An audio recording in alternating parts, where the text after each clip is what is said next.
Hey, what's up, guys? Jonathan here with Florida Turf Pros. Hey, I'm sitting here waiting on my kiddos to get out of preschool. It's raining, so I figured I'd give you a quick story of something that happened last week. Get some feedback on it. Hey, so I went and I cut this guy's grass.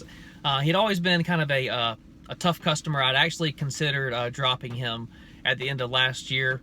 There's just always something going on with this guy, man. But I didn't listen to my gut and kept him on the schedule. So here's the story. I did not make contact with this guy via phone to confirm that he wanted service completed this year. He did not give me a confirmation that, yes, he wants us to service his home this year. I'd called him numerous times, but his phone had been disconnected. And I had sent out an email to him and never heard back from him. So I pull up at his house the other day, and I'm like, gosh, should I do this house? Should I not do this house? Like, he's one of those guys, if I don't do it, and I said that I was going to be here, he's going to be really mad. And it was like, I never heard from him. I was like, I'm just going to go knock on the door. So I went and knocked on the door, and the resident of the home, she's the guy's mother. She answers the door, and she actually has to let us in the side gate. She actually has to unlock the gate for us to service this property. So I get up there and say, hey, we're here to cut the grass. She said, okay, good to see you. Because I know who this lady is. I've seen her. She always has to unlock the gate for us. And she goes over there, unlocks the gate. And this property is kind of unkempt because we haven't serviced it all winter. He didn't want anything done during the winter.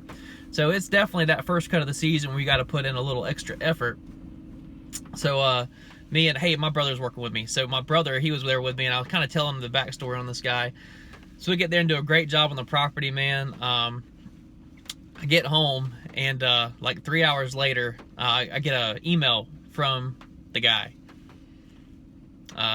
Basically saying that he's not going to pay for service.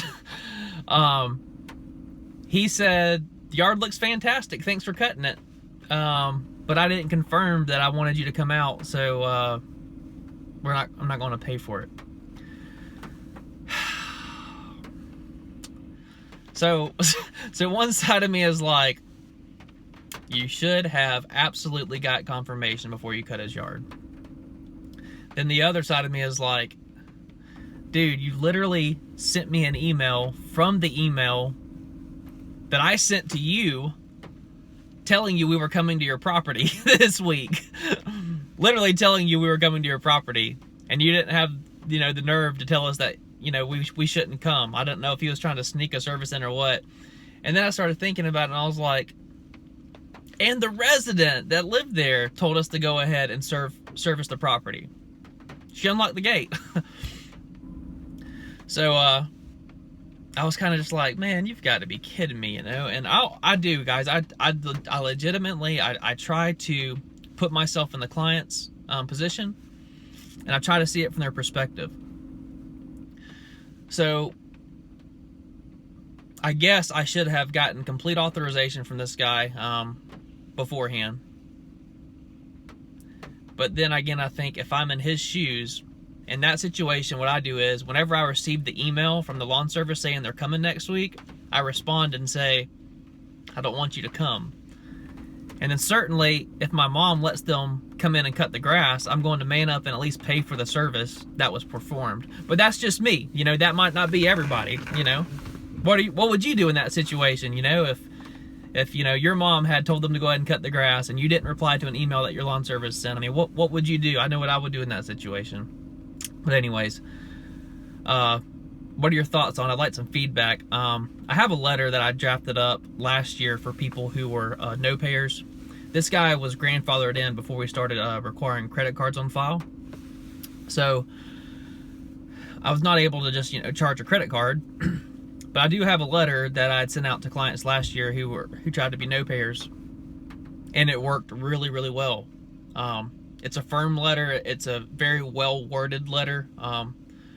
I have put a lot of effort into this letter, crafting it to do what it's supposed to, and that's to get paid for service that you're owed.